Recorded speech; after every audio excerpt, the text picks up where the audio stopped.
Greetings, dear viewers, and welcome to my fan commentary on episode 27 of Power Rangers Wild Force Unfinished Business.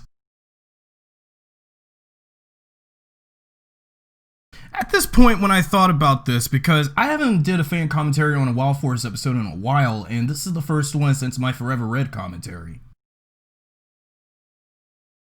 I do remember this episode because I remember watching nearly every episode of Wild Force from the first episode to the last. And among this point in Wild Force, after the two-part team-up episodes with the Time Force Rangers and Master Org's initial last appearance until he reappeared again later on, this point in Wild Force, between here and the end of the Power Rangers and in between Forever Red, this point in the series was when I had already lost interest in the series for several reasons. Because when this happened, this episode came out after Fox Kids had already been disbanded. And this was the first episode of Power Rangers to air on ABC Kids and ABC Family, completely. And while, again, Fox Kids was no longer a thing anymore, and also the CGI wolf mask. And at the time of the Master's Last Stand episode, that was the last episode of Power Rangers to air on Fox. Because at this point, Disney was already taking over mainly most of the majority of the rest of Wild Force's production. This is already happening currently with Beast Morphers. Because season 1 of Beast Morphers was like partially Saban, but it was mainly all Hasbro. And season 2 was completely all Hasbro.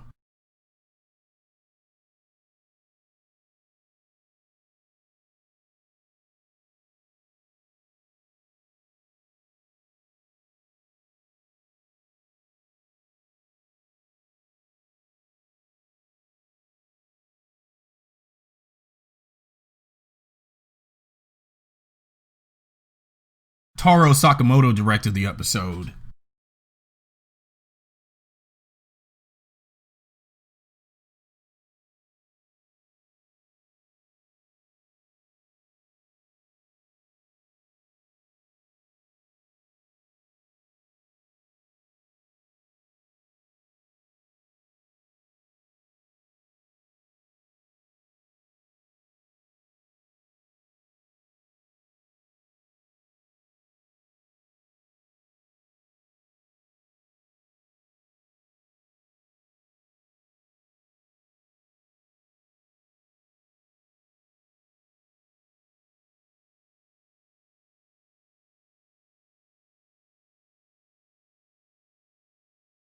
Seems like Merrick's past has finally came back to haunt him.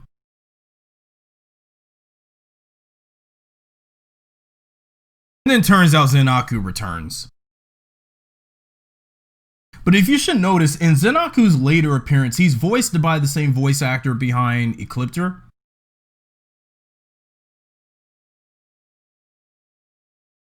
Maybe they should have had him do the voice of Dark. I was about to say Dark Spectre. Sorry, Zen-Aku from the start, because they had a guy to do the voice of Zen-Aku earlier, but his name escapes me at the moment. I gotta look up the credits. Oh, Lex Lang was Zen-Aku's second voice, but the person who did Zen-Aku earlier, well, basically, he was, Dan Moran was the voice of Zen-Aku during his first appearance, and Lex Lang, who was Ecliptor's voice actor, would take over. Although Lex Lang have done various other villain voices in Power Rangers, like Rygog and also Louis Kaboom. So basically, Lex Lang had voiced five different villains in Power Rangers. In Zeo, he was Louis Kaboom. Turbo, he was Rygog. In Space, he was Ecliptor. And Zen-Aku being his fourth and last villain voice performance in Power Rangers. That's kind of funny because, over the years back in my days of Power Rangers when it was Saban, I mean, like, many voice actors I can recognize their voices or faces. It's like, whenever I hear the voices or know the names of these voice actors, I mean, they would always have multiple voice roles. in each subsequent season of Power Rangers up until Wild Force. Because again, Wild Force was the last series to be filmed like a traditional Saban season, but this season was, again, partially some Saban stuff, mostly all Disney stuff. Part of this episode is very reminiscent to the Quantum Secrets episode from Time Force. There is some similarities to this episode, but we'll get to that.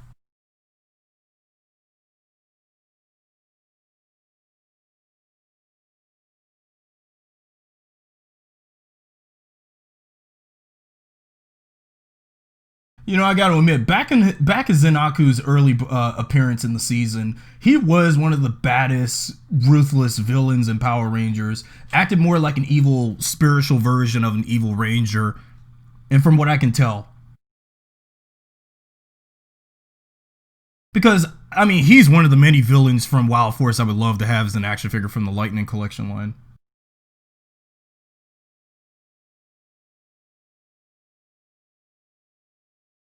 And anytime I hear Zen-Aku's second voice, I keep thinking this is Ecliptor if he became another villain or Org or something.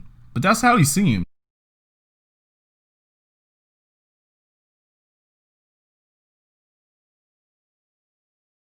See, now this scene had already happened in Quantum Secrets. Female Ranger, not Pink Ranger though, goes after Sixth Ranger, fall into the... See, this scene is already similar to what was done better in Quantum Secrets with Eric and Jen's exchange of, you know, their conversation.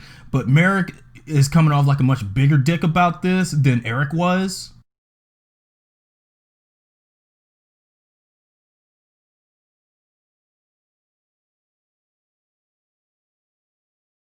Okay, in the Sentai, the Silver Ranger, the Lunar Wolf Ranger was the only Ranger to have the Savage Cycle.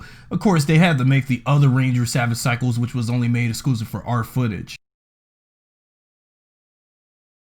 You know, it sucks that how come in the Sentai, the Lunar Wolf Ranger is the only Ranger to have a cycle, but the other Rangers in the Sentai doesn't.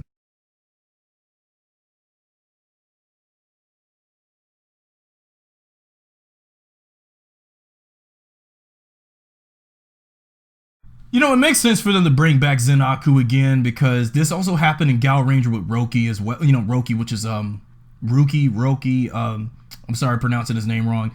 Zen-Aku's Sentai name wrong. You gotta admit, this episode is basically all Zen-Aku versus Merrick going at each other's throats because it's basically one of those facing your past episodes. That's what I liked about the post-Zordon era Power Rangers. And probably in some of the other seasons that did it too, up until like RPM or something.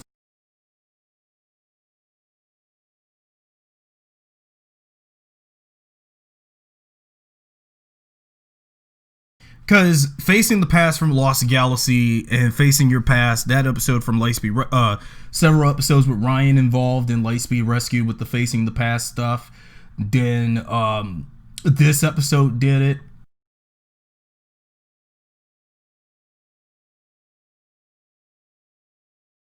That's been one of the few tropes about the post-Zordon era, why I loved about this era of Power Rangers back when I was a kid.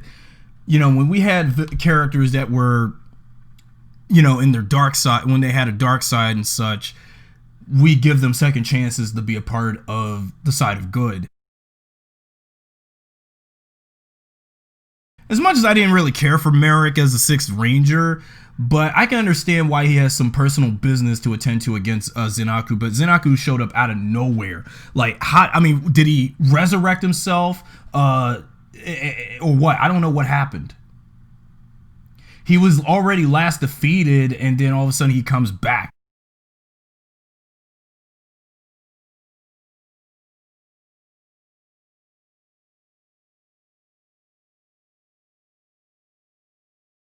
You can tell with Merrick at the campfire, he doesn't have his howling wolf jacket with him before morphing into the Lunar Wolf Ranger, fighting Zen-Aku in the you know, in the woods at night.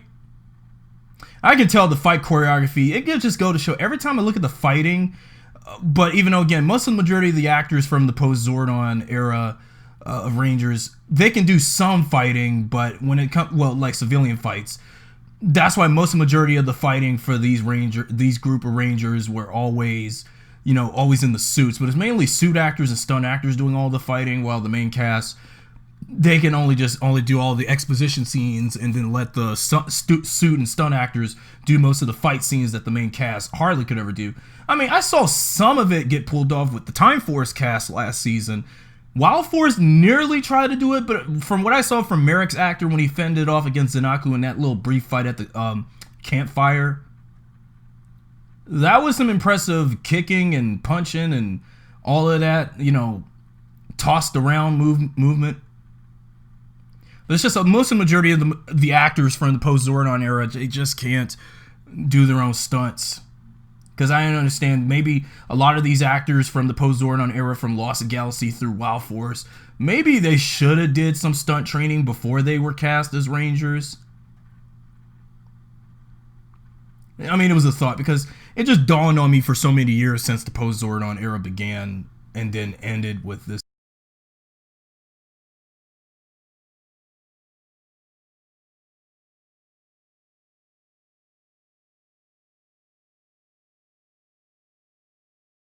And then we cut, so they've been fighting all night, and then as soon as we get to daybreak, by dawn, then they're still fighting. Man, this just goes to show how impressive this episode really was. And this was just an all action, an all six Ranger versus villain fight nonstop. And episodes like Unfinished Business is one of those episodes, and I wish we had episodes like this in Power Rangers again, where we just have a nonstop fight between Six Ranger and something that was a part of him from his past. Maybe likely if we ever do get a Zyuohger adaptation in the Power, in Power Rangers, Zyuoh the World. I haven't even watched Zyuohger, but if they did a Zyuohger adaptation, they would probably do something like that with Zyuoh the World's counterpart. Or I don't know what happened with that character, because I haven't watched all of Zyuohger though. But I've seen Gal Ranger in Wild Force.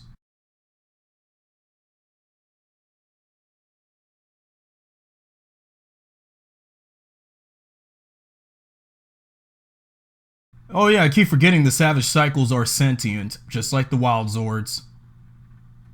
I keep forgetting sometimes.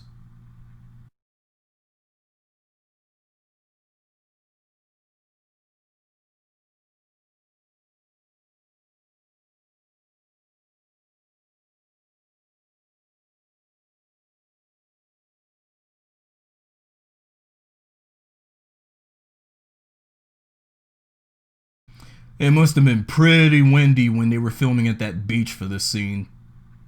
All the actors' all the characters' hair is blowing like that. It was so damn windy. And what beach it was out there in California when they were filming, because there have been, over the course of the original Saban era Power Rangers, whenever they were filming in California, when they would be at the beach, what beach was that in California? Because I've seen this beach so many times during that era.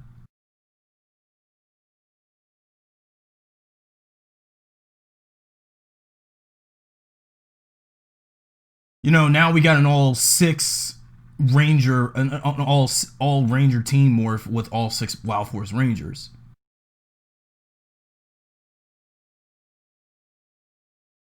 Okay, so there's quite a difference from Gal Ranger versus Wild Force with the Luna Wolf Ranger. Like, Gal Silver, he had already took some time to, want to join the team completely, which was 26 episode 26 in Gal Ranger, but it's episode 27 here for us. But in Wild Force, it took a while for the Luna Wolf Ranger, Merrick, to fully be completely part of the team and stop being such a lone wolf all the time. But he's still a lone wolf, but it's just, he needs to learn how to be a part of a team. So it took Wild Force, in comparison to Gal Ranger, some time for him to grow and to him to work with the other Rangers. It's been a common thing with a lot of Six Rangers that we've had over the course of this period of Power Rangers, and even up until, well, actually, when I think about it, when we had Six Rangers like the Gold Zeo Ranger, Magda Defender, Titanium Ranger, Quantum Ranger, Lunar Wolf, Six Rangers like that, a lot of them, when they're introduced and after they you know, it takes some time for them to fully be a part of the team, because that's just how it is, because the Sixth Ranger is always like the special ranger and is always the one that comes so later, and it takes some time for him to be a part of the team, even if he has a similar outfit from the main group. But we've had some Sixth Rangers that were brainwashed or so, that were evil, but then they would later turn good. We haven't had a Sixth Ranger that was evil, then turned good, or brainwashed in a while since Trent back in Dino Thunder as the White Dino.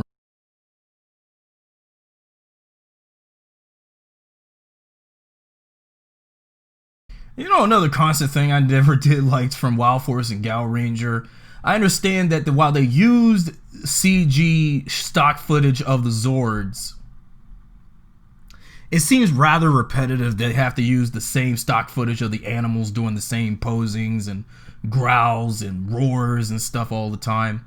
It's kind of repetitive. But again, this was back when, you know, in Gal Ranger, it was the very first Super Sentai to fully experiment making CG Zords, because they never thought about doing it a long time ago.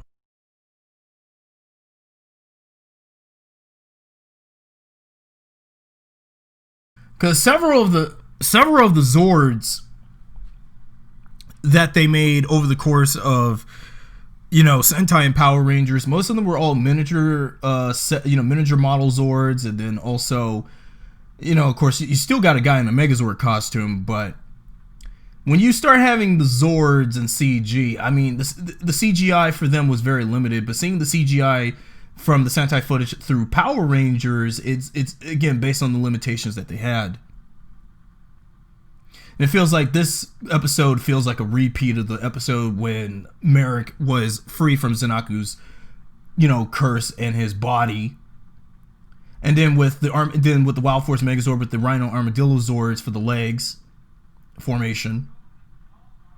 It feels like it's a common. It feels like we're retreading something that's already here, because again, like I said, at this point in time, I had already lost interest in the season, even though I was waiting for episodes like Forever Red to pop up. But I just never really cared for this half of the season, because again, I liked it the first half of the season, but the second half is when things were falling apart, and some things they had to retread poorly, because again, this was when Disney was fully taking over the show, and I was already, like I said, had already lost interest. And for them to retread something they already did, but this time with Merrick fully joining the Rangers and with the Pretazord in his control completely, and then this is Zen-Aku's last appearance until we see his brief cameo in End of the Power Rangers Part 2. And then with his horn broken, Zen-Aku is hereby no more.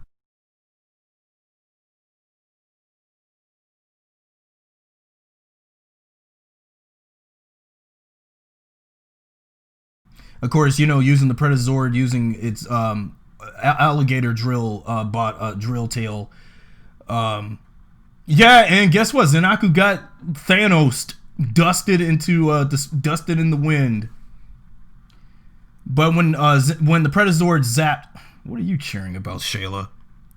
But when Pretazord stabbed Zen-Aku in the stomach with the Pretazord tail, you know, of course, they have to censor him getting stabbed with the smoke.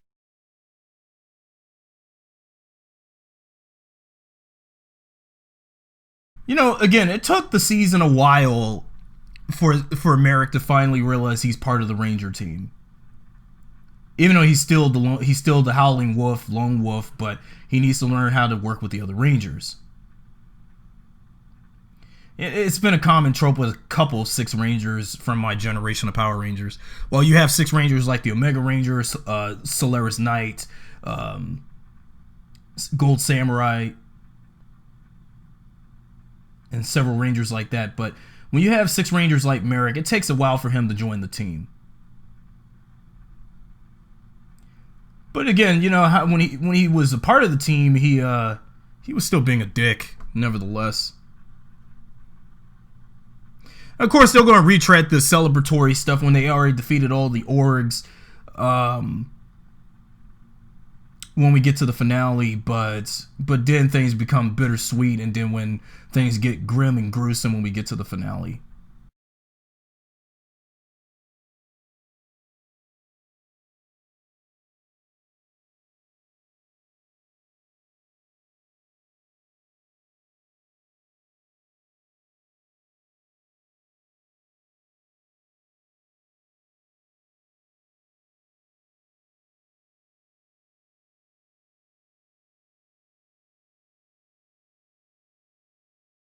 So that's it for the episode. I wish I said more, but it's just what is there to talk about with this episode?